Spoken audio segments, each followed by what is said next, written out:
Hey guys, it's Christine again.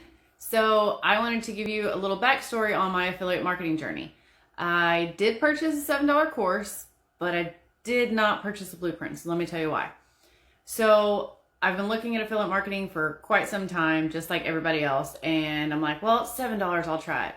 Cool, no big deal, right? It's a great place to start if you're just checking things out and you want to chum the waters. So I get the course, I go through day 3, day 4, you have to book a call with one of their representatives in order to have your next day unlocked.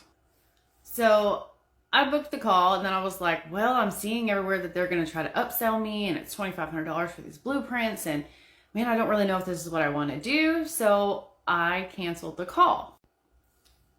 I go back because I'm like, I want to go back through this stuff. I want to look back over these things real quick and make sure that this is something that I actually want to do. So that way I'm prepared whenever they offer me the blueprints.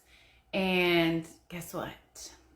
All 3 days were locked. Now, 3 days isn't a lot, but why would you lock me out of 3 days worth of information just for canceling a call? So that got me to thinking. Now, I'm one of those people that I have to do everything hands-on. I take a million notes about everything. And I was like, something doesn't sound right with that. So guess what I did? So I got back on TikTok and started doing a little more research and came across some info that really intrigued me. So I said, you know what? I'm going to just bite the bullet and I'm going to book a call. So I booked a call and hit that follow button for part 2 because this is going to be a little long.